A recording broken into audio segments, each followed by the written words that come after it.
Euh, alors on avance pour... Charlie et moi on était à HEC et j'ai un problème de calvitie que je savais pas. Et en fait, c'est moi. Il m'a pris en photo de haut et en fait je me suis rendu compte que comme je suis grand, on ne voit pas forcément que j'ai un problème de calvitie. J'ai mis la photo dans l'IA qui rigole. C'est pas gentil Camille. Je ne le savais pas non plus. J'ai vu ça tout à l'heure avant de faire la presse. Et en fait, quand tu mets la photo sur l'IA de Gemini, qui s'appelle Nano Banana, tout le monde a peut-être entendu parler de Nano Banana, en fait, elle récupère ton image. Et c'est ça la nouvelle évolution de l'IA avec les images, c'est qu'avant, quand tu demandais une image à l'IA, elle repartait de zéro. Donc tu mets ta photo, elle a recréé une nouvelle photo qui n'était pas forcément parfaite, et tu pouvais faire des modifications. Et maintenant, elle part d'un existant. Donc là, je vous montre un premier exemple pour la photo. Donc moi, je suis plus sympa. Ça fait plus prof là dans HEC qu'avec mon polo et mon teddy. Donc voilà, en fait, concrètement, tu jettes ta photo dans Gemini et avec Nano Banana, tu mets ce que tu veux. Tu as une moustache, tu veux des cheveux longs et tu as les résultats. Ça, c'est pour la photo. Je voulais vous montrer des exemples. J'ai rencontré aussi un ami qui est producteur. Il y a un écho. Il est producteur, on va dire, créateur de mode. Et il travaille tout seul. Il est brillant et il prend son crayon, il fait un dessin. Et à partir de son dessin, il envoie la photo à Gemini. Ça lui fait un modèle. Et à partir de son modèle, il fait un défilé de mode grâce à l'IA. Et une IA qui s'appelle Kling AI. Donc là, forcément, il a fait des mots. On va lancer Instagram. Et là, en fait, je vous montre la vidéo. Quand on se connecte sur Instagram, avec l'effet démo, ça marche, là, on a tout vu. Et donc là, on voit ce défilé de mode à Versailles, forcément, a été fait entièrement avec l'IA. Et donc, il a pris sa photo, il a donné à l'IA, il dit « Fais-moi un mannequin, fais-moi ce mannequin, fais-moi un coucher de soleil ». Et donc, il fait son défilé de mode tout seul, à partir d'un croquis qu'il a fait. Il m'a montré son dessin de création de mode. Je dis « C'est pas possible, il m'a fait quelques lignes. » Et à partir de ces quelques lignes, et maintenant, il fait des défilés de mode. Il est fantastique et donc je vous incite à voir tous ces défilés de mode et il fait ça tout seul dans sa chambre avec une IA. Donc ce que je veux dire c'est qu'aujourd'hui grâce à l'IA on n'a plus besoin de cacher sa calvitie, on n'a plus besoin d'avoir de la production vidéo, on peut faire ça tout seul et donc aujourd'hui il lance sa marque de couture avec ses dessins et c'est des choses qu'il n'y arrivait pas il y a quelques semaines et donc avec Kling AI il arrive à faire ce type de vidéo. Donc je voulais montrer des exemples. On parlait aussi de vibe coding. Qui connaît le vibe coding? Vous pouvez le mettre un peu haut, n'est pas honte, c'est bien. Le vibe coding aujourd'hui, ça te permet de créer ton site e-commerce gratuitement pour 0 €. Tu dis ce que tu veux et à une IA comme Lovable, moi qui adore l'amour, Lovable.dev, et tu dis à l'IA, voilà, je mets exprès devant toi pour pas que tu prennes photo. Tu demandes à l'IA de te créer un site e-commerce où cette page, par exemple, et il te crée la page en français, il te crée la page en anglais, il te met un formulaire de contact, il te met ton lien WhatsApp, et en fait, tu as ton site e-commerce qui est en ligne pour 0 €. Après, si tu veux connecter à ton site internet, imaginons que tu as un nom de domaine businessdigital.fr, tu peux mettre ce qu'on appelle en sous-domaine, là c'est par exemple performancea.businessdigital.fr, en hébergement ça nous coûte 0, ou si tu n'as pas de nom de domaine, tu peux cliquer sur un bouton et ça te coûte 10 $ par an, et tu as ton nom de domaine businessdigital.fr avec ton site que tu peux lancer, et tout fonctionne. Et ce qui est incroyable, c'est qu'après, tu te fais la page, et à un moment, tu peux lui dire, en fait, la page, je la veux en bleu, je la veux maintenant pour le marché brésilien, mexicain, je me fais dans les langues que je veux, et c'est hyper simple. Donc voilà, aujourd'hui, l'utilisation concrète qu'on peut avoir avec les IA. Charlie nous a parlé de KK2. Il y a d'autres IA qui s'appellent OpenAI, comme OpenAI GPT OSS 20B, qu'on peut télécharger, qu'on met sur son ordinateur et qu'on peut faire tourner gratuitement. Donc ça peut vous paraître un peu technique, si vous voulez en parler dans un atelier, ou sinon il y a la communauté pour vous expliquer comment télécharger cette IA de votre ordinateur et vous faites tourner votre IA avec vos données. Et comme l'a très bien dit Charlie, le problème c'est pas forcément les IA qui sont puissantes avec OpenAI ou maintenant KK2, le problème c'est toi. C'est toi qui ne donne pas la bonne information à l'IA. C'est toi qui ne poses pas la bonne prompt avec ce qu'a montré Charlie, et c'est toi qui ne donne pas la bonne data. Donc si tu es capable d'avoir une bonne IA de confiance chez toi, tu es rassuré. Tu fais ce qu'on appelle un bon prompt, tu poses la bonne question et tu donnes des bonnes données, parce que l'IA, elle reste en local sur ton ordinateur. Et après, tu dis, bah, c'est super. Et là, l'IA, elle va avoir ce qu'on appelle du contexte. Elle va avoir toutes ces informations et elle va pouvoir répondre précisément à ce que tu souhaites. Et donc, nous, on vous incite à avoir votre propre IA en local, chez toi, pour faire tourner. Oui, Charlie. Alors, ce qui est super intéressant quand vous commencez à manipuler une IA en local sur votre ordinateur, à la différence des modèles qui sont en ligne, et c'est ça, je pense, le futur extraordinaire qui va arriver, mais en même temps dangereux. Je ne sais pas si vous avez suivi les histoires avec les ados qui sont suicidés, là. Voilà. Donc en fait, il faut vraiment penser une IA, comme je l'ai dit tout à l'heure, il faut vraiment penser une IA comme votre clone presque digital, même si j'aime pas trop le terme, surtout vis-à-vis des enfants. Et plus vous allez l'entraîner à penser comme vous, et plus il va penser comme vous. Et c'est vraiment comme si vous modelez un cerveau qui va vraiment devenir de plus en plus votre double digital. Et plus vous allez utiliser une IA en local qui va apprendre de vous, et plus vous avez quelque chose qui va vous sortir, qui ressemblera à ce que vous attendez. Voilà. Donc faites-le tôt, enfin faites-le. J'ai un problème d'éthique avec ça personnellement, mais j'ai envie de dire, je suis très curieux. Moi, je le fais d'une certaine façon. Enfin, j'entraîne 24 heures sur 24 et tout ça. Enfin, en lui donnant plein de matières de façon automatisée, pour voir en poussant à l'extrême où ça peut mener, et si vraiment j'arrive à un jumeau numérique. Voilà. Merci. Charlie, tu me permets, on avance rapidement, tu poseras les questions que tu veux à la table ronde avec Charlie et moi. Mais je voudrais qu'on soit rapidement parce que je veux vraiment qu'on insiste sur la fameuse table ronde. Et donc, aujourd'hui, le problème n'est plus très fort. Aujourd'hui, c'est avoir des ordinateurs qui tournent pour avoir tes datas. Et donc, ce qu'on pense, c'est que demain, chacun, aujourd'hui, on aura chez nous un ordinateur qui tourne en local, ou peut-être demain un téléphone portable, où on aura ta propre IA de confiance. Pour les entreprises, on a une offre avec un des plus gros promoteurs immobiliers, d'un data center IA, qui est un des plus gros data centers aujourd'hui européens, qui s'appelle Data Hills, à Aulnay-sous-Bois. Donc si vous êtes intéressé pour mettre en place une infrastructure sécurisée pour votre entreprise, on vous accompagne avec un budget formation entreprise de notre entreprise, et ensuite on vous fait un accompagnement pour avoir votre propre serveur, votre propre salle machine, votre propre bâtiment, où il y a des entreprises, que vous êtes une banque, un assureur ou autre. Donc ça, c'est des offres, on va dire, plus pro, et c'est une offre qui se base donc à Aulnay-sous-Bois. C'est fini pour des parties commerciales. Ah, waouh, le meilleur moment. Alors, Charlie travaille 24 heures sur 24, c'est bravo Charlie. Moi, je ne travaille plus, je travaille quasiment plus. J'avais une équipe à Madagascar qui maintenant ne travaille quasiment plus, parce qu'aujourd'hui, on utilise un navigateur IA. Qui a déjà utilisé un navigateur IA? Oh yeah, oh là là, que des beaux gosses. Il y a deux doigts là. Alors, c'est quoi un navigateur IA? C'est un navigateur qui a mis en place, on va dire, des actions d'agents IA. Désolé. J'ai si vous voulez venir, bah ça, il fait aussi des vidéos. Désolé, passe le message. Hop, ça va pas. Désolé. Il y a qu'un des deveurs. On ferme les portes, hein? Non, c'est pas mon navigateur. C'est mon navigateur. Donc, c'est pas grave. J'en ai caché. Oh non, ça m'avait très sous ma femme. Donc, le navigateur IA, c'est un navigateur qui va te permettre de faire les actions à ta place. Concrètement, tu veux écrire 200 messages sur Twitter. Tu veux les publier, tu demandes à ce navigateur IA qui s'appelle Comet d'un l'IA qui s'appelle Perplexity, et il va te faire pour toi. Tu demandes de répondre à des emails, il répond à mes emails. Aujourd'hui, il demande de faire des brouillons. Il se connecte à mon Gmail, il connaît tout mon historique de mon Gmail, il connaît tout le monde de ses Google Drive. Comme j'ai rien à cacher, vous voyez, on m'appelle, j'ai rien à cacher, c'est un client, et ben, il répond à ma place, il me fait le brouillon. Et donc aujourd'hui, moi j'ai quasiment plus à travailler, mes collègues qui sont basés à Madagascar n'ont plus à travailler, parce qu'on met en place des agents IA qui automatisent des actions, que ça soit sur Twitter, que ça soit sur Gmail, que ça soit sur YouTube. Imaginons que vous êtes intéressé pour les IA.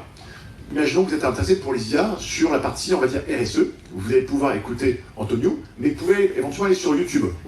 Et bien, vous pouvez demander à l'agent IA, je veux que tu regardes les 200 vidéos les plus intéressantes sur les agents IA pour la partie RSE, et tu me fais une synthèse, et tu me fais un PowerPoint, et tu mets en ligne la page sur Internet. L'agent IA le fait pour toi. Et tu te retrouves avec une page web qui a été créée, et il va s'occuper après pour toi de l'envoyer par email, d'envoyer des messages WhatsApp. Et moi, il fait tout pour moi. C'est-à-dire que je lui dis, c'est un navigateur IA, je dis, tu fais ça, tu fais cette action, et c'est ce qu'on appelle un agent IA. Donc de plus en plus, on va avoir des agents IA via votre navigateur. Et moi, je le vois agir à ma place. On se connecte et on le voit appuyer sur tel bouton, il va sur Gmail, il lit l'email, il lit l'email que j'ai reçu, il prépare un brouillon et il propose le brouillon. Il me fait un message Twitter, il me crée le site internet en temps réel et je le vois agir sur mon navigateur IA. Donc voilà aujourd'hui ce que vous pouvez faire. C'est ça. Avec les navigateurs IA. J'ai essayé de couper ma presse. Je me tourne d'avion, c'est plus simple. Donc, rapidement, si vous voulez aller encore plus loin, il y a des agents IA qui me permettent d'aller très rapidement. Google a mis en place ses propres agents IA en ligne avec Agent Space. Qui connaît Google Agent Space? Super, il n'y a que des pros ici. Google Agent Space, c'est vraiment un agent IA qui est un peu concurrent de N8N, qui est un autre agent IA, où vraiment vous pouvez demander énormément d'actions. Vous voulez mettre en place un CRM, vous voulez envoyer des tonnes d'emails, vous voulez qu'il y ait des emails sur répondu à votre place, vous voulez qu'il crée des vidéos pour vous avec des outils comme Google VO3, vous voulez qu'il les publie pour vous sur TikTok, il va le faire pour vous automatiquement et vous n'avez absolument plus rien à faire. Et ensuite, on a un autre outil qu'on utilise beaucoup chez nous, qui est un agent IA open source qui s'appelle N8N, et donc il met en place ce qu'on appelle des workflows. Donc c'est des modèles, et comme vous allez pouvoir télécharger des modèles et vous lui dire, bah voilà, je veux que vous trouve, imaginons que vous travaillez dans la mode, comme on a mis. Vous voulez qu'il trouve tous les magasins de mode sur Google Maps et qu'il vous récupère tous les emails de ces boutiques Google Maps avec le numéro de téléphone, les avis Google, les commentaires qu'on a eu sur les avis Google Maps, il peut vous le faire. Et il vous ressort un fichier avec toutes les boutiques qui vendent ce type de vêtements, avec les commentaires, avec le numéro de téléphone, avec l'email. Il va sur le site internet de la fiche Google Maps, il récupère les bonnes coordonnées, il récupère le bon email, il vous crée un tableur, et après il est quand même capable de vous envoyer un email. Bonjour, boutique basée dans le 7e, je suis le créateur de mode qui est un défi de mode IA, et envoie-moi l'email. Voilà aujourd'hui ce que met en place ce type d'agent IA. Je vous parle rapidement, c'est un peu technique, on en parlera si vous êtes plus intéressés. Rapidement, j'en ai fini. Je vous ai fourni aussi exemple des modèles de prompt. Les modèles de prompt, c'est en fait comment poser la bonne question à l'IA. Donc vous avez tous ces modèles de prompt où en fait vous allez donner des contextes, les besoins, et en fait vous ouvrez des catégories, et plus vous avez ce modèle de prompt précis, plus l'IA va enfin pouvoir vous comprendre. J'en ai bientôt fini. On est un organisme de formation, et je vous offre les formations qui sont gratuites de mes concurrents. Pourquoi? Parce qu'aujourd'hui, le savoir est gratuit. Donc là, aujourd'hui, il y a toutes les meilleures formations qui sont gratuites par OpenAI, par Google, par VO, qui sont fantastiques. Je n'ai pas envie de vous les vendre, c'est gratuit. Je vous les offre. Si après vous voulez passer un diplôme d'État, on en parle. Si vous recrutez un alternant, on en parle. Si vous mettez en place une aide de confiance avec du conseil, on en parle. Mais aujourd'hui, l'idée, c'est de fournir tous ces liens. Donc là, je vous ai mis, il y a les liens qui sont cliquables dans le bonus que vous allez recevoir par email. Et vous avez tous ces bonus qui vous expliquent précisément comment vous former avec les meilleurs outils IA. Yeah! Merci à tous, j'étais ravi de pouvoir discuter avec vous. Maintenant, Antonio!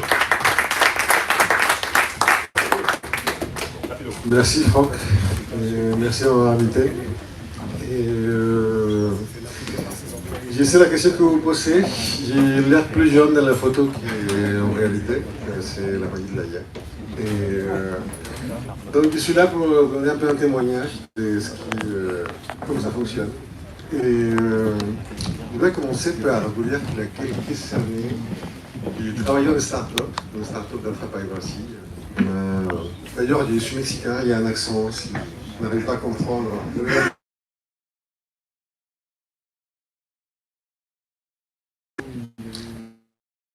Ces gros appels d'offres est arrivé avec 3 sections.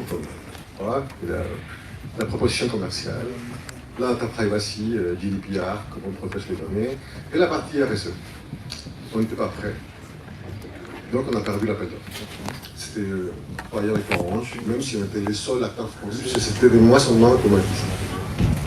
Et après 6 mois, et 40 000 euros après, on s'est rendu compte que voilà, on a eu un bilan carbone. Et ce bilan carbone était exact, rempli d'arrondi et vraiment pas automatisé. Quelques années après, je me suis dit, on va monter une boîte pour automatiser tout ça. Je suis arrivé à Ecometrics. Aujourd'hui, Ecometrics, c'est une boîte qui est montée il y a quelques mois. On est à Station F, on est à French Tech, etc. Et notre mission, c'est vraiment de remplir, de démocratiser la solution et les bilans carbone pour toutes les boîtes. De le faire de manière simple, rapide et économique. Ne pas prendre 40 000 euros pour faire un bilan carbone, alors que ça peut prendre vraiment 5 minutes pour le faire. Et donc, comment ça se passe un bilan carbone aujourd'hui traditionnellement? C'est assez simple. Il y a un consultant qui arrive, il collecte des données, la collecte prend entre 3 semaines. Ensuite, lui, il va prendre toutes ces données et il va aller chercher un fichier qui est le même fichier par tout le monde, c'est un fichier qui est donné par l'ADEME et qui est le seul qui est reconnu européenne, qui a des facteurs d'émission. Donc en gros, 1 kilo de tomates correspond à combien de CO2, un filet d'avion, du kérosène, quoi que ce soit. Et il va faire un match entre toutes les dépenses d'une boîte pour arriver à comprendre quel est le bilan carbone. Rapport extra-financier, ça ressemble beaucoup à un rapport financier. Et ensuite, il va faire des préconisations. Tout ça, ça va aller prendre entre 2 à 4 mois en fonction de la vitesse de la collecte des données, en fonction de l'équipe qu'il a. Et nous, on s'est dit, c'est assez simple, le travail il n'est pas compliqué. Il faut juste trouver la donnée. C'est bon, toute la donnée récite les données financières. Parce que finalement, ce qu'ils nous demandent, c'est ce qu'on fait. Qu'est-ce qu'on fait dans une boîte qu'on dépense, on achète des choses. Et au début, je me suis dit, bon, pourquoi il n'est pas allé voir les DAF directement et demander la liste des dépenses. Et il n'a pas fait parce que ça aurait été trop rapide. Et du coup, il aurait facturé moins. Et donc, comment nous, on remplace les consultants? C'est assez simple. On a identifié, moi en tant que Mexicain, je ne connaissais rien à la comptabilité française. Et je me suis un peu formé, renseigné, et j'ai rencontré un merveilleux fichier qui s'appelle le fichier d'écriture comptable, qui est normé, que toutes les boîtes françaises ont, et qui, toutes les comptes sont la même nomenclature, et que c'est assez facile à lire. Et donc, c'est dit, la collecte des données, on va la faire par simple drag and drop. Je prends mon fichier, je le mets, hop, et là, il y a la IA qui lit 10 000 lignes en quelques minutes, qui identifie quelles sont les dépenses de la boîte qui sont sujets à être comptabilisées dans les bilans carbone. Ensuite, il y a le calcul des biens. Donc, une fois qu'on a identifié toutes les dépenses, ensuite ça fait le match avec la table des facteurs d'émission européenne. Et très rapidement, en question de quelques secondes ou quelques minutes, on arrive à comptabiliser, à sortir un bilan carbone qui est officiel, qui est certifié, et qui est, finalement, vous pouvez les communiquer, que ce soit à vos investisseurs, que ce soit un appel d'offres, ou que ce soit aussi pour faire du marketing avec. Et en troisième place, on s'est dit, bon, parce que le plus important, ce n'est pas juste de calculer, mais c'est aussi d'agir. C'est-à-dire comment je vais vraiment réduire mon impact carbone de la boîte et comment je vais essayer d'apporter mon petit grain pour sauver la planète. Et donc ces IA, elles donnent aussi, avec les contextes qu'on lui donne, et avec toutes les dépenses qu'il a créées, va finalement créer des préconisations, des recommandations et une feuille de décarbonisation qui va arriver au Saint-Domingue vers ce qu'on appelle le net zéro. Donc c'est assez simple. Avec la IA, on a créé une vraie valeur ajoutée. Enfin, l'objectif aujourd'hui, ce n'est pas faire la promotion de la boîte, mais c'est vous dire ça fonctionne. Aujourd'hui, avec la IA, nous sommes 20 fois moins chers, pardon, pas plus chers, et 50 fois plus rapides. Et on arrive face au secteur du marché à avoir un bilan carbone qui coûte 360 €, passe à entre 9 000 et 48 000 parce qu'il n'y a pas des consultants. On est complètement automatisé, donc on est les seuls acteurs français aujourd'hui où vous pouvez aller sur les sites, créer votre compte et toute seule faire votre bilan carbone sans voir des sales, sans voir des consultants, sans voir des commerciaux, sans blabla, sans jargon, sans des acronymes. Et alors que les concurrents sont fortement dépendants ensuite. Et le time to value, c'est 5 minutes. Créez votre compte, et ensuite, hop, vers un ordre DFC, ça marche. Et donc tout ça pour vous dire, faites confiance à ces messieurs-là, qui vous disent d'automatiser certains process. Que ce soit un process opérationnel, que ce soit un petit business model. Finalement, l'AIA, aujourd'hui, c'est la révolution. C'est ce qui, il y a 10 ans, on appelait ça de la transformation digitale, où on passait des ordinateurs vers les clouds.